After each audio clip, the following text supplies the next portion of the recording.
Fazlur Rehman, major general retired, Bangladesh DG of Bangladesh rifles. కనీసం ఆడి జీవితంలో బంగ్లాదేశ్లో ఒక్కటి పీకింది లేదు.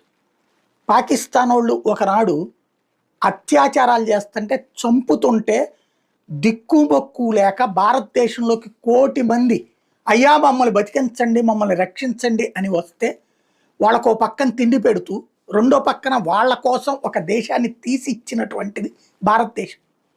మన సైన్యం ప్రాణాలు కోల్పోయారు.